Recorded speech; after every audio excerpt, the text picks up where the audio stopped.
Welcome everyone to Legends and Lectures, and today we have a very, very special guest, as opposed to just having a special guest, Mr. David Perry. I am so excited about this because I love your book.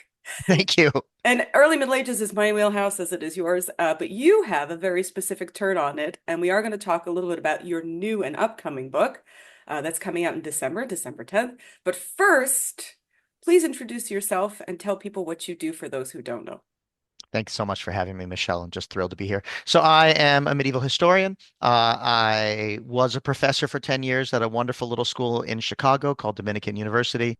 I now advise every history major at the University of Minnesota, which is not as many as we'd like, but it's still quite a lot of them. And write books and articles about lots of things. I don't know, I've written 500 or 600 various essays over the last That's 6 or 7 years. I mean, many of them are very short, some of them are much longer, but about lots of topics. So I write about politics and disability and parenting and gender, but also history in general, and really kind of surprisingly often, how often medieval history enters a news cycle in one way or another. So I have a long history of writing about ways in which medieval history impacts our world, which is not surprising to you, or Nope. probably to most of your listeners that that's true, but it is surprising to a lot of people. And it was not so much surprising to me that it happened, but surprising to me that people cared, and not just people broadly, but editors at major media outlets were interested. If you said, "Hey, this thing someone's saying about, I don't know, universities and burning books, there's a medieval history here," they're like, "Oh, send us that." My first example actually is when the Pope retired in 2000, and let's say Hmm. 2013. I think it was February 2013. And I said, "Hey, there's a medieval history here." And 3 minutes later, CNN was like, "We'd like an essay in half an hour." And I said, "I have to teach a class. It'll be 6 hours." But I've gotten faster since then. So I do that kind of work. And with my co-author, Matt Gabriel, and he's at Virginia Tech. He's a professor of history who works on the Carolingians and on the memory of Charlemagne. I work a little later on the city of Venice. And we've been yelling about sort of misconceptions around the Middle Ages, mostly over beer and bourbon and barbecue. I guess all words are starting with B, in various contexts for years. And one day he sent me a text from London. He was in the British Library, and he had been through this wonderful exhibit about sort of the glories of Anglo-Saxon England, which is really about the ways in which early medieval England is connected to a much broader world, and as this darkest of the Dark Age is full of light and beauty. We And don't then say that. We don't say those words on but the show. well, that's right. Well, I mean, that was sort of the narrative, right? There was the counter narrative was that it was this early period that people think of as so terrible Mm. was not. I mean, is any period in history wonderful? Was not what people think, right? And then he got to the gift shop, and there were all of these popular medieval history books on various topics, on Vikings or on women or on manuscripts or whatever, many of which were very good. But then the general history books on the Middle Ages were these kind of old, um, out of date, Hmm.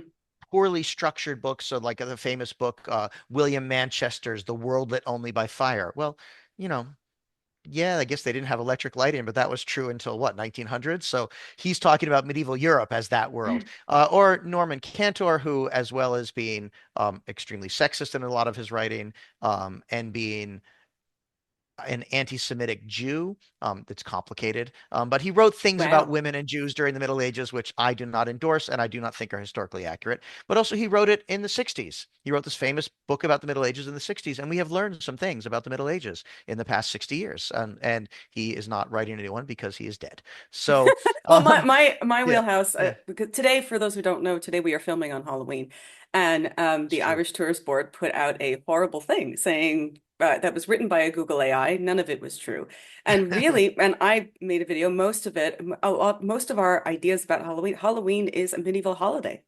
That Darn is right. what it is. All Souls and All Saints is a medieval holiday, and people don't realize that and don't know that. And there are many people who mistakenly say, "Oh, Halloween is a devil's holiday," because they don't understand how the church changed in the Middle Ages, Yeah. and how they don't understand the Reformation, they don't understand differences in customs, etc. And everything is medieval, really medieval. And people just don't realize that. And it's really so refreshing that the two of you wrote this book, The Bright Ages, about how, again, not great, but Yeah, but how more interesting yeah. You know, the we Middle we Ages are. we talk about brightness not as good, but as knowable. Yes. You can see the Middle Ages. These people were human. They had experiences that humans have. They preserved that record in lots of different kinds of ways, many of which we can still access and know about it. It's visible. It is an understandable era, and it is certainly not darker than any other age of human history. And I would say, the 20th century is pretty grim, mechanized mass destruction. Who knows? 21st century ain't looking so great so far. That sort of these trying to carve up the world into these different sort of bright and golden period or dark and golden periods. It's just not how history really It's not really works. how it works. Yeah. To be fair, Yeah. though, if I keep hearing people say, "Oh, they're going to blast us back into the Middle Ages," and I go, "Ooh, that'd Yeah. be fun." Yeah. It's amazing every time someone says, there's something violent happen, like torture, right? And people say, "Oh, that's medieval." And I say, you know who really Yeah. liked torture? The Romans. Yeah. The Romans were much better at torture than any medieval people. I mean, medieval people did use torture. Medieval law involved torture, but the Romans were really much more sophisticated. But no one sees, an act of barbarity and says, "Ooh, that's very Roman." Right? They say, "Oh, that's medieval." And it's just Every not time true. I hear people say things like that, I just want to scream and I go, Petrarch! Yeah, yeah. Well, I'm glad we agree that Petrarch is one of history's great villains because I would he's love he's he's we one of my talk. top three people I'm most angry at all the time. It's him, Geoffrey of Monmouth, and like Gildas or Bede, Yeah, no, probably. no. For me, it's Petrarch, Gibbon, and Walter Scott. Those are my three. But I accept your list too. I would love to. We talked about this last time, where I would love to, if I could just lose one finger and send it through a wormhole just to poke somebody in the eye, it would definitely be one of those three. I would Yeah. gladly give up a pinky just this way I could have my eyes going, you caused so many problems. I Yeah. never want to hear your name again, The ever. other thing about Petrarch, which very few people care about, but his Latin is really annoying. And I took a class in graduate school on his Latin writing. His famous poems are in Italian, and they're famous for good reason. They're beautifully constructed poems. They do really, really great things with the Italian language. I still don't like him, but I can accept that there's really great art there. But his Latin letters are just the most annoying things because he wants to write like every classical author he knows. So, if Tacitus or Cicero has 18 different forms of rhetoric they like to use over the course of 1,000 pages, he's going to do it in 18 pages. He's going to do every one of them just to show off that he can. And that was a rough semester in graduate school. And so I'm also very mad about that still. I'm still mad. That was a long time ago now, but I find myself equally angry. If you're still angry, that means he deserves to be burned. It's terrible Latin. It's so annoying. Well, really, the actually that's a great point that you make because we are here really to talk about the Franks. Yes. And we're going to talk about your new book, but we're really going to talk about the history of the Franks. So just to get people oriented, in case people don't know anything about the Franks, no relation, by the way, unfortunately. Um, that's That all we I can know say. of. That well, as far as I know, my grandparents who were immigrants took the name Franklin because it was a presidential name. So I do not Oh, know what their original name was. No idea. My ancestry is actually like Spanish Haitian, so all right. no clue. So definitely, unfortunately, not related. So I cannot claim myself to be a Franklin or a free man in this instance. But who were the Franks Great. generally? So, just so I can start with the obligatory self-promotion, I have a new book. It's called Oathbreakers. Oh, good, you have the Yeah, picture. So I for have the new those for book. Yeah. those who are watching, Oh, oh, thank you for the picture. It just came out. In fact, this is not even the real book, although I believe the real book is arriving at my house like now. Um, but so Oathbreakers, it's on the destruction of Charlemagne's empire, and hopefully we'll get a chance to talk more about yes, we that. will. But we're going to start with the Franks, right? So the Franks are people living in northwestern Europe. They are known to us through Roman sources about the peoples living, on the edges of the Roman Empire. In the later period of the Western Roman Empire, they become kind of clients or agents. Clients makes them sound subservient in a way that isn't really true, but there is kind of a legal relationship between them as people federated with the West Roman Empire, which enables them. to put some fancy seals on their title on their documents and use certain kinds of titles and claim certain kinds of legitimacy. And the Romans get military support out of it. They're very important in the coalition against Attila the Hun, which is actually it's a fifth century story and one of my favorites. And it's not quite in the Bright Ages. We actually open in that period, but it just couldn't fit that into that early chapter. And it's It's not in fine. No one Oathbreakers knows. either.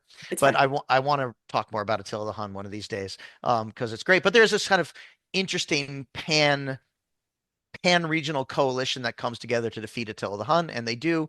But then the Roman general who's in charge of it gets assassinated in the power politics of Ravenna.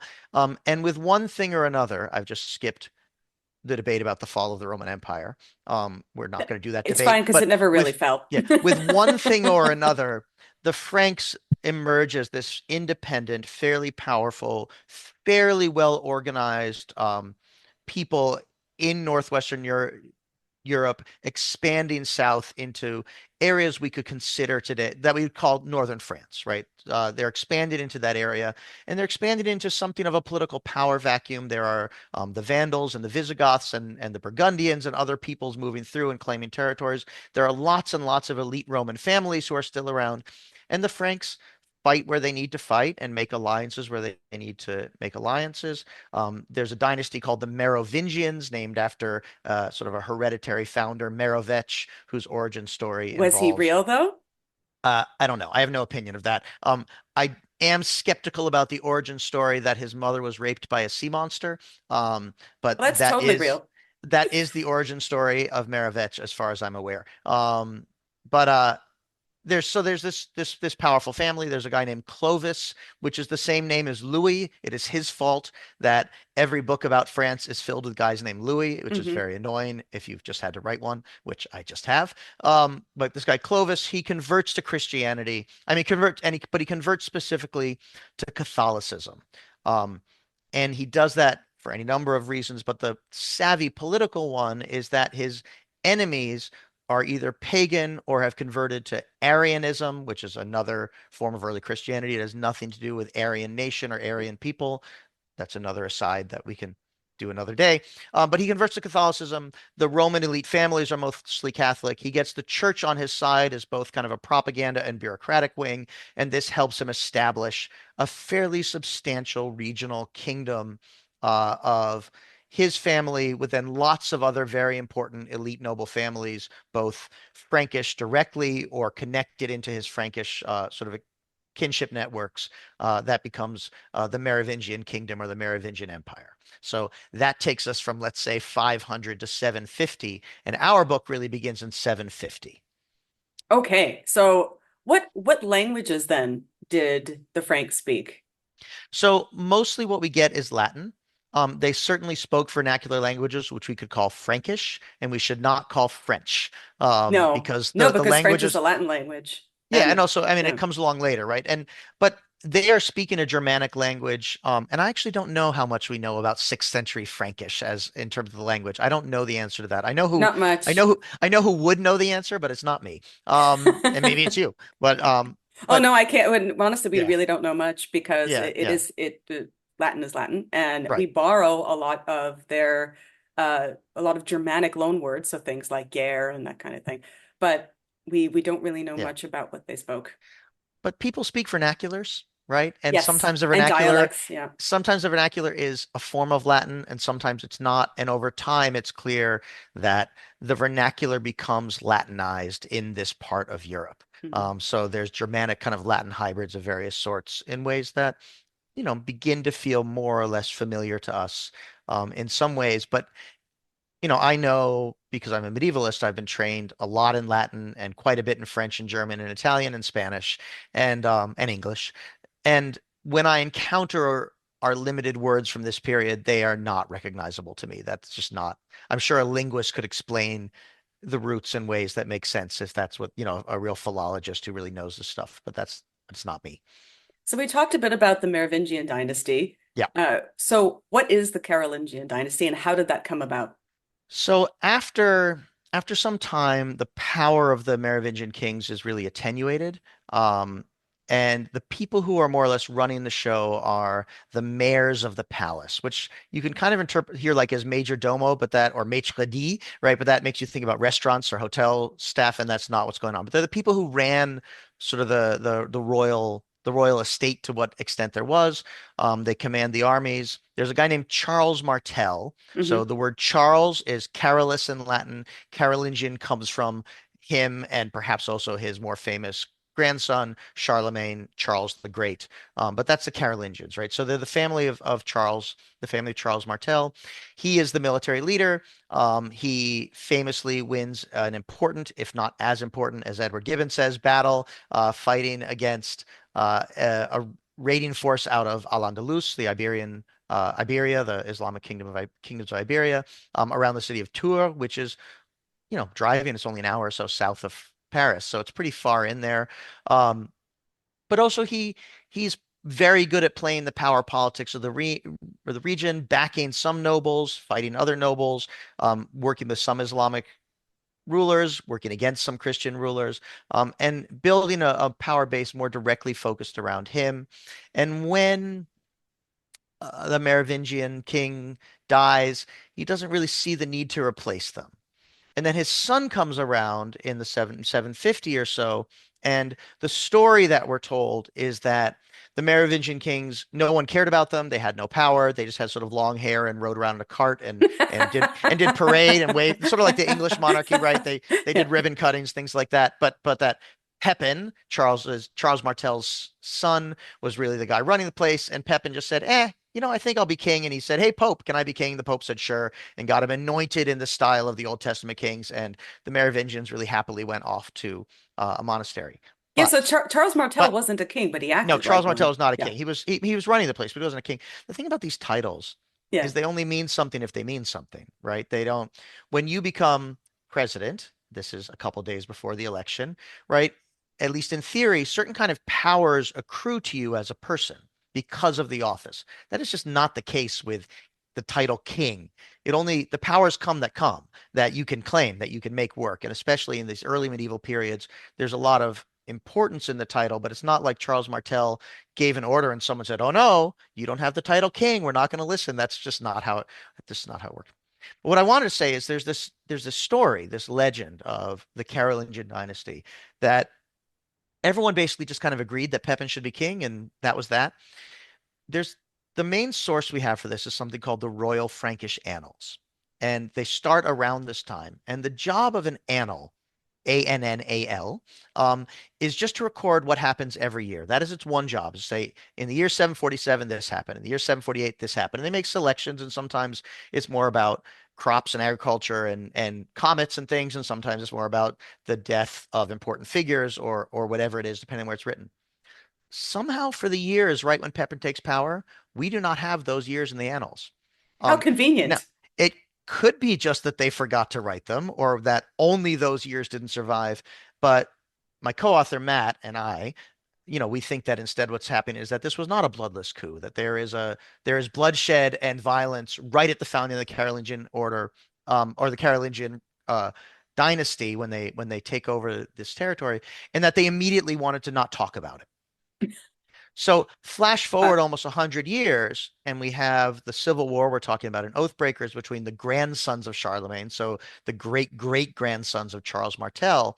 And in the 840s, everyone writing about it is like, oh, how could this happen? It's all so sudden. We had such a stable empire. The Franks are chosen by God. We're the new Israelites. How could things be falling apart? And one of our arguments is that, look, it's been falling apart since day one. It's been falling apart since this bloody coup, and you knew it, which is why you tried to not talk about it. There's another coup against Charlemagne in 792. That one too, they try to not talk about it. There are coups against Louis the Pious, so Charlemagne's son and heir, from his own sons in the 830s. Those are harder not to talk about because they're happening at a bigger and bigger scale. But all along the way, we have the Franks saying, "Hey, we are chosen by God. We are the chosen people. To be a Frank is to be a chosen people. We are stable. We are an empire. We are the ones in charge here, and everything is great, while also things never actually being that stable." I think you can also see it in their epithets, right? Because you have Charles the Bald, Pippin the Short. And I always wonder, I think, why are these so scathing, Yeah. these Yeah. epithets? Well, I do think we have to be a little careful there because sometimes they're really just descriptive in ways that are not necessarily pejorative. And in some ways, it's clearest by thinking about the counterexample. Um, Charlemagne's eldest son is named Pepin. And Pepin really seems like he's going to be the heir and in charge. And then some things start to go wrong. Charles gets remarried. He has more kids. He starts to divide things up in different ways. He takes his next son, who was named Carloman, which was Charlemagne's brother, and takes him to Rome and has him rebaptized and gives him the name Pepin, which if you're the older brother named Pepin and your younger brother's just been given your name, might make you feel a little uncomfortable. Pepin is the guy who was involved in this coup in 792, after which he's packed off to a monastery and essentially never heard from again, although he doesn't get assassinated. We know he lives there for another, I don't know, I think 20 years or 18 years or something like that, but he's never heard from again. His nickname applied sometime later is Pepin the Hunchback. And the people who are writing about him do want to ascribe physical disability to him as a way of suggesting that his physical disabilities are connected to his lack of moral character. Now, I am a disability rights advocate. I am a disabled man. I'm the father of a disabled boy. I've done a lot of work around this. This is not how we should understand it today. And medieval notions of disability are not modern notions, but it's pretty clear that's what they were trying to do. They're trying to label him in a way that would be an epithet and characterize him as bad. Bald is just bald. It's not, you know, the problem is you've got Charles Martel, Charles the Hammer, you've got Charles the Great, you've got his eldest son, he's got not his eldest son, but Charles had a son named Charles who dies inconveniently at one point. Definitely inconvenient for him, but also for sort of Charlemagne's plans for the empire. Just a lot of guys named Charles. And so you need a way to figure out who you're talking about. And this is a problem that absolutely I face when trying to write about them. And I want to make sure that every reader knows who we're talking about. So even when Charles is 8 years old, we sometimes refer to him as Charles the Bald because there might be three Charleses in that paragraph, and you need to know which one it is. He was not bald at 8 years old, to our knowledge. But Also, aren't all the depictions of him with hair as yeah, as far well? as I know, yeah. Yeah. But like medieval writers also had that problem. They needed to talk about these things. There's Louis, who's called Louis the German, who is the son of Hmm. Louis the Pious. And, the German isn't a pejorative. His power is in Germany, but there are these moments in which the writers, like the historians in the 830s who knew these people who are writing at the time, are trying to really clearly delineate the two of them. And then there are other moments where they're trying to muddy the water and they don't use the epithets, where they say Louis and Louis, two men of the same name, both great, both destined to rule. Louis the German was not in fact destined to rule, but the guy writing the text was at that time in 836 thought maybe he was. So they deliberately kind of make it mushy and make it harder to figure out who they're talking about because that serves their purpose. I mean, there are some things that are a bit that where when you talk about lumping things together. So, for example, obviously people call Charles the Great because of what he did, but then Yeah. there's this whole mythology about how big he was, and yeah, Yeah. maybe he was a big dude, but he wasn't like 8 feet tall. No. It's not possible. Yeah. I know Einhard writes about him as well, Yeah. or saying that he was the first Holy Roman Emperor when that title didn't show up till Yeah. much later, which again another thing I think is weird. So now that we know where we are, we have talked a little bit about the Carolingians, a little bit about Charlemagne. So tell us about the Civil War and how Okay. that started. Okay. So let me just quickly run through. We've got Pepin. When Pepin the Short, first king. Hmm. And when he dies, he has two living sons, Charles and Carloman. They start to gear up for civil war, but then Carloman conveniently dies. We do think that he doesn't just die. I mean, that he does just die. It's not an Oh, assassination. okay. We think he just dies. People die. And in part, that's important because Carloman has some sons, and they just vanish. And we do not think they just vanished. We think they were killed. So like Carloman just dies, but then Charlemagne is left. He becomes king.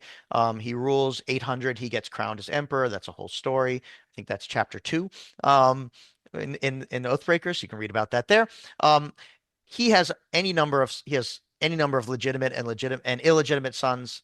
I think it's four legitimate, but I don't have his genealogy in front of us. They And they in just need to some stop having kids. and in some ways, it does matter because of issues like Pepin and his younger brother, also named Pepin. But in other ways, it doesn't matter because by the time Charlemagne dies, he does live a long time. He was perhaps not an 8 foot tall mountain of a man, but he did live a long time. You know, if you have good food and medicine and nice housing and good warm clothes, you can, you know, they're human. They can live to be 80 or whatever. By the time he dies, he has only one living legitimate son, and that's his son Louis, who nobody earlier on thought was particularly in line to, you know, like be the central heir to take on the title of emperor. But he's the one who's left, and so he becomes emperor. He immediately tries to reorganize the court throughout the old guard. Um, he has 3 sons.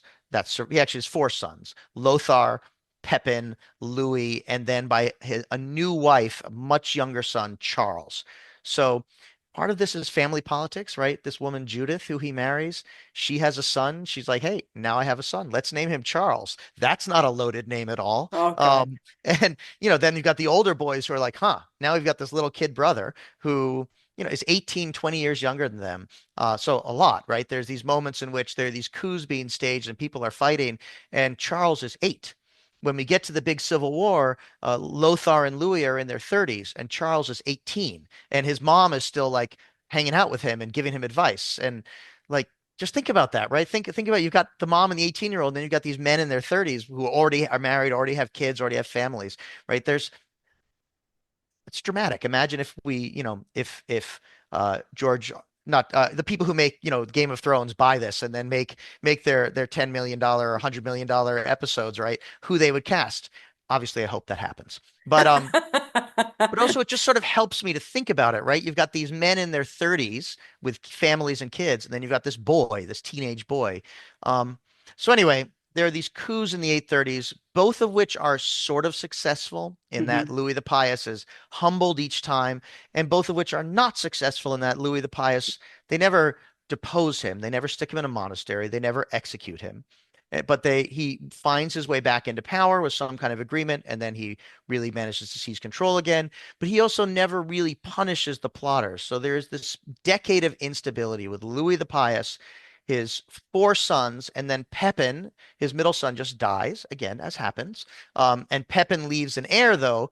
Pepin the second of Aquitaine, so southwestern France. And Hmm. Pepin the second's like, I should just get everything my dad got. And Pepin's uncles are like, you are a nephew, and the next generation, you get nothing. So that's kind of stressful. So there's this decade of stress, right? With uh, more and more lands in the Frankish heartland and in, we'll say, northern France given to Charles, the youngest. Louis the German has Bavaria, has Central Europe, has these territories that are on the other side of the major rivers, the other side of the Rhine, the other side of the Danube, and has real military and economic power base there that's hard to get to. It's a safe place. Whenever he loses, as he does quite a lot early on, he runs back to Bavaria, and no one chases him because that's really dangerous.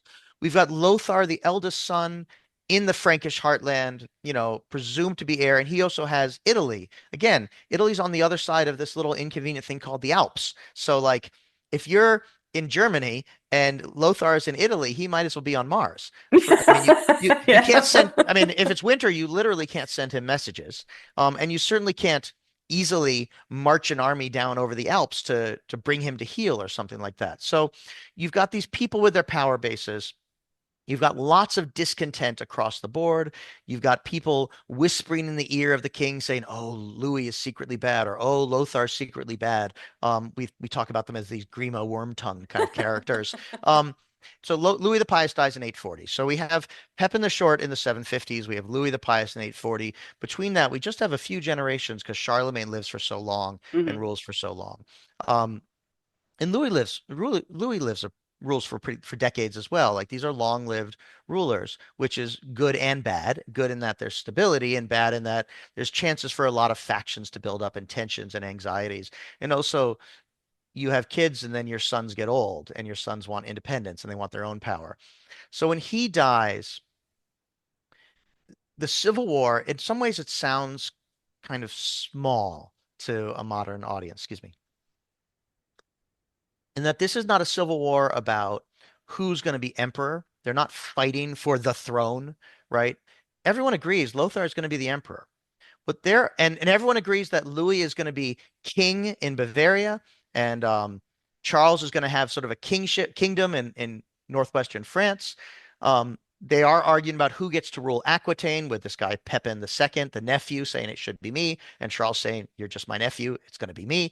Um, but like, this is not, when we imagine a civil war, right? We're imagining it's a battle for who gets to be the ruler.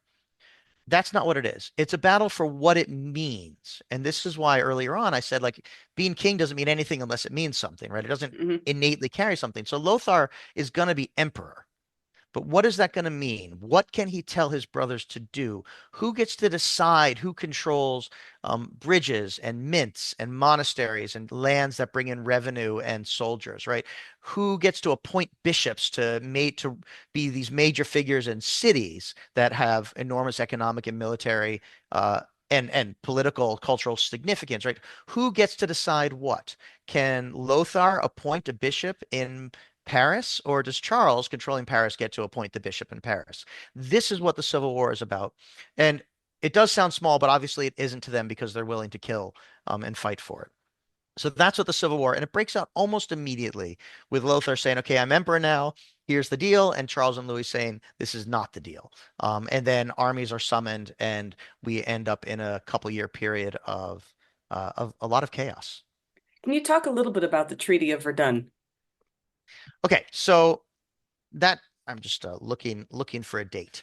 Um, so 834, 8, yeah, it's 843, 843, 843. 843. So we'll get there. Let me get there in a second, right? Okay. We have the Civil War. Um, by 841 on a Saturday morning, the weather seems to have been pretty nice. June 25th, 841, in this little village of Fontenoy.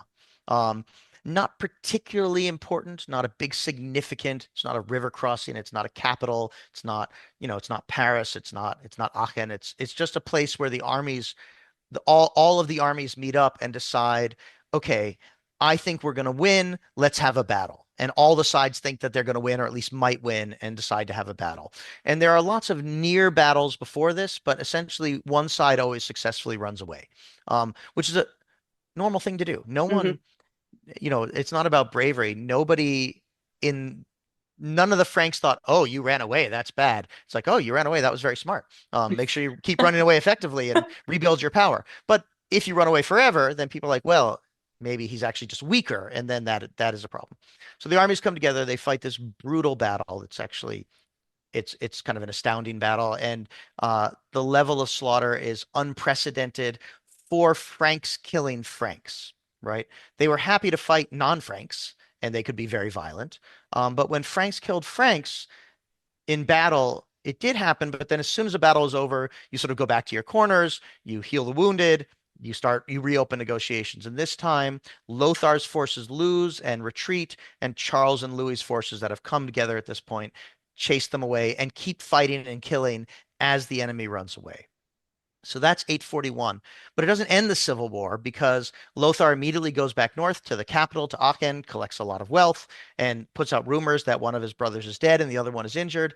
And this process continues and continues into the middle of 842, when finally Charles and Louis come back together and they swear an oath that they're going to fight with each other. They've made a lot of oaths. Our book is called Oathbreakers, after all, but this is the one oath maker moment. Um, Lothar tries one more attempt to split them up and then doesn't work, and then says, okay, let's have a negotiated settlement. Let's figure this out. And the Treaty of Verdun in 843 is when, after 6 months of nobles going all over the Carolingian, so they agree they're going to split it up into three parts, Hmm. right? But nobody knows how big the empire is. They don't have a census. They don't have a map that they can just draw lines on. So they send their nobles out, which is a normal Carolingian thing to do. You send people out to collect information, bring it back, collate the information, and then make decisions. And so the Treaty of Verdun is when they come together in this little place of Verdun. That's convenient because it's central to sort of all three bases of power, and split up the empire. Here's the thing I want to say about Verdun. I'm so glad you asked. Um, I remember as a sophomore in college learning about the Treaty of Verdun. And here's what I learned. I learned that it represented the permanent breaking up of Charlemagne's empire into three pieces. I remember that's not true. Um, I remember that it was written in French, Latin, and German. There are three different sort of copies of this treaty that demonstrate that just along with the political breakup, there was already a cultural split, that we were beginning to see the formation of France and the formation of Germany. That is also not true. Yeah. And I just remember learning that though, and it's so not true that we actually don't have any copy of any document that was written at this meeting in Verdun. They would have written things down, right? They were a literate culture that wrote things down, but we don't have it. We don't have that written agreement. What we do have is there was an oath that was taken that I mentioned before, the oath making moment, in which Charles and Louis both speak in both French and German along with their nobles, and it's recorded in a Latin chronicle as a way of making sure that everyone understood everything at the time. But it's not a sign of cultural division, it's a sign of multilingualism. That Hmm. there's a lot of people there who speak a lot of languages and speak those languages all the time, and so want to make sure everything is happening in all the languages. That is this Oath of Strasbourg. That's where the language stuff happens. The Treaty of Verdun is this agreement. Okay, we're going to split it up in this way. Obviously, Charles is going to take northwestern France and he's going to get Aquitaine. Sorry, Pepin. They then fight a civil war for the next few more years. Louis is going to get the parts to the east. Lothar is going to get this big chunk in the middle in Italy.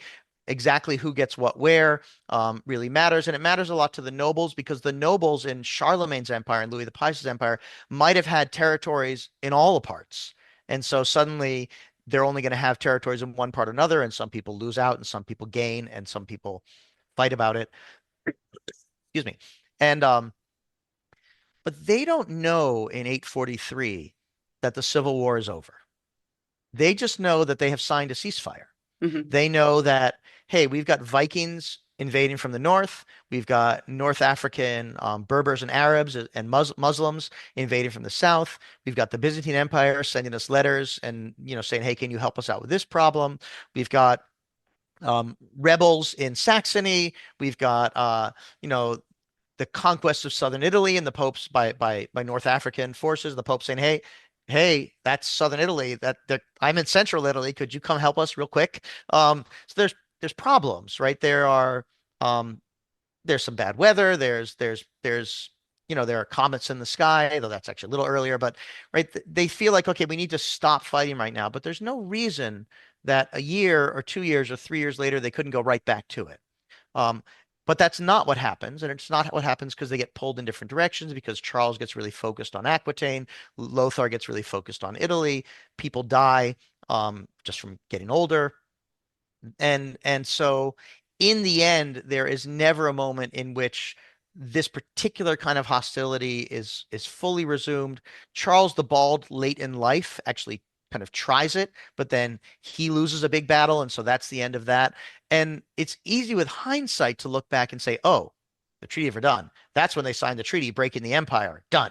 But that is not at all how they understood it at the moment. For them, history didn't end. It wasn't the end of anything. It was just, okay, this is what we're doing this year. Next year, we'll think about what's good for us. The year after that, we'll think about what's good for us. But it never made sense or quite happened that either the empire came back together in the form that it was, or that a full sort of regional civil war broke out again. So, what you mentioned, you touched on the Pope very briefly. So, what is Rome's role in all of this? Yeah. One of the things I think it's really important, and I know you know this, but that a lot of people don't, is that when we say the word pope, it can, and even for that matter, the church, it conveys a kind of image of transnational or today even global organization with enormous wealth and resources, and sure, regional divisions and some regional independence, but with a hierarchy and a bureaucracy that ends up in Rome, with Rome really running things. And if Rome wants to remove the Bishop of Tulsa, remote Rome has oversight over Tulsa, right? And that does happen. That kind of thing happens. In fact, with Pope Francis these days, not so much right now, but Pope Francis did a lot of house cleaning of people he didn't like all over the world because it is this very specific kind of strange institution with one person at the top. That is not at all what the church means in the ninth century. And again, I know you know that, but that's one of the things I encounter almost as much as I encounter the Dark Ages, which I yell about, is this idea that the church ran medieval Europe. And when the Pope said jump, kings asked how high. And the Pope didn't even try to say jump, except for like maybe other people in Rome. And even then, they might cut his ears off and try to put their cousin in as Pope, as happens a lot. Um, the Pope has major symbolic power in Catholic noble contexts, major symbolic power. So the Pope often comes in and plays a role. The Pope was definitely involved in helping to sacralize, make more sacred the new imperial title, and also approve the ascension to king, although often working through major Frankish bishops. And it's not clear that if the major Frankish bishops disagree with the Pope, actually it is clear they would just do what they want. During the Civil War, the Pope is often more or less on Lothar's side, not because he sees Lothar as the Holy Roman Emperor. We've made it clear that's not what he sees, but because Lothar runs Italy and the Pope is in Italy. And so the Pope and Lothar have a long-standing agreement and arrangement and understanding, and he likes Lothar. It's not that he's afraid of Lothar, but Lothar is the secular power in Italy. That's what matters to him. So, of course, he plays a role.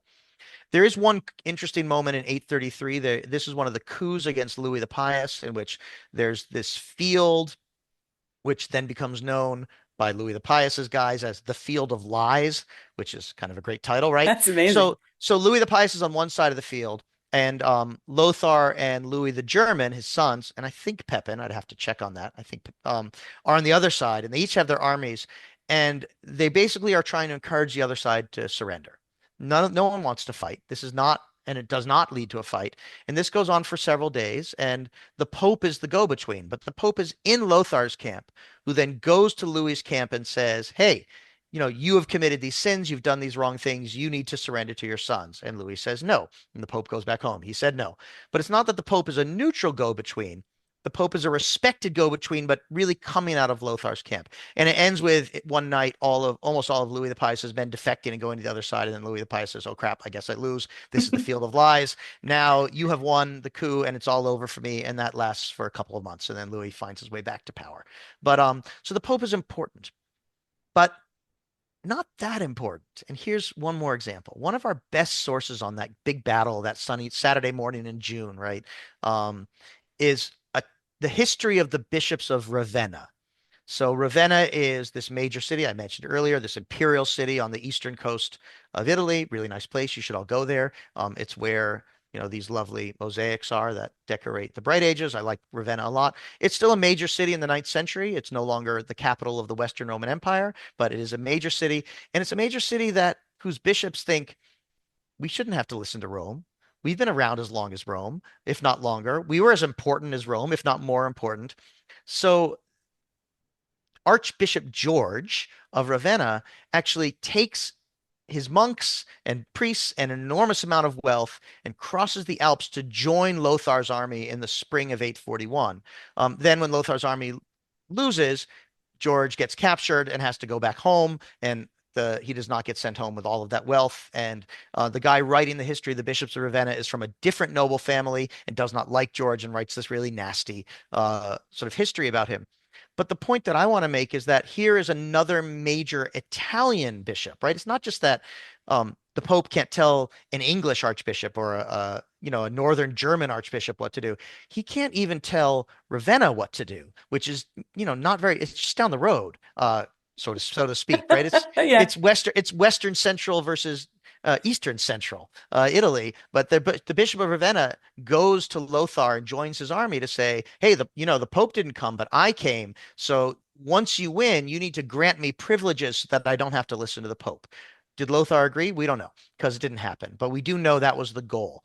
So we have this figure, the Pope, but he's just not the Pope that we imagine when we hear that word today. And I kind of wish they pick a different name, but I understand that they're not going to do that. I mean, the early medieval papacy in general is a mess, and it's just It's such a mess. it's Yeah. so fun. I mean, from putting dead popes on trial to it's fantastic. If anybody is really interested in just the medieval papacy, Yeah. it is a horror show and it's wonderful. I love it. Yeah. So And this early one, I mean, it's really about like you have to dig in like a specific set of Roman families, right? It's not even the Franks or even Italy, right? It's the guys down, who live on different blocks in Rome, fighting with each other and trying to control the papacy. It's this tiny little thing, but with big implications. Hmm.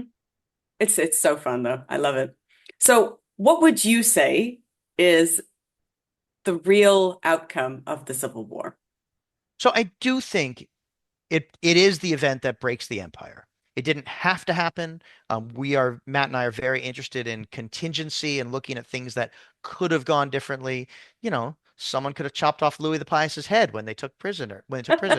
Any number of moments in the battle, Lothar could have pursued a little bit more diligently, or someone could have surrendered, or after Fontenoy, Louis and Charles stop and they sort of take account of what's gone on and they hold a big mass on the battlefield because people do seem to be shaken by the violence of brother against brother, nephew against uncle, and killing. And then they sort of go their separate ways. They could have just stuck together and chased Lothar north to Aachen and ended the war much faster.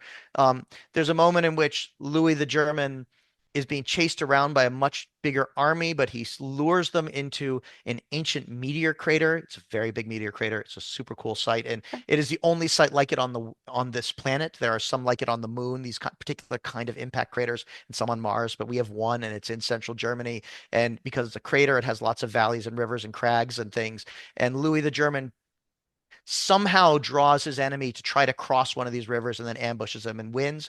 That didn't have to happen. And in fact, had the other side didn't have to chase them at all and could have just said, "Oh, well, we're trying to keep them on the east of the Rhine and the north of the Danube. We'll just wait. We don't have to chase them." But he did and lost, right? There's all these moments that could have gone a different way. But what does happen is that, up through Louis the Pious, we have a fairly coherent, if always shaky empire. The foundations always have cracks in them, but those cracks didn't have to open and swallow the empire whole, and certainly didn't have to do it in 843. But once we hit this point of division, it turns out there is no going back, and also that then for the next certainly I'm very comfortable saying for the rest of the Middle Ages, but in some ways all the way through until, there's a reason that modern European unity efforts are there's like a Charlemagne Institute, right? Because Charlemagne and the Carolingians continue to represent this idea of a unified Europe. And that's true for people like Frederick Barbarossa. That's true for all the later Capetian kings of France and their successors, right? That's true for the Ottonian dynasty. People sort of rule and talk about states and think about how societies are supposed to work based on this imaginary idea of the Carolingian Empire all the way through the Middle Ages, but then arguably all the way through to today. And on that note, Oathbreakers is out December 10th. HarperCollins, please go and pre-order the book right now. David, thank you so much for being here. I love this so much. I'm so glad you actually agreed to come at such short notice. I am delighted to be here. I really appreciate all the work you do, uh, talking to people about medieval history and history more broadly. It's really great. If I could have everybody be a medievalist, I would. I am not a seasoned medievalist. I am not somebody who has studied Latin. I just love this period of history. My I don't think that matters at all. I mean, we all do the things we can do in our, to learn to get access to what we do. But for example, I'm trained in 13th century Italy. This book is about 9th century France, and now Matt is an expert in 9th century France, so that's helpful. But like that's 450 years, right? That's or long, right? That's a lot of time. yeah. No one is an expert in the whole Middle Ages, I guess is the thing that I like to say. We're all just trying to learn the bits we can and then think really hard about everything else.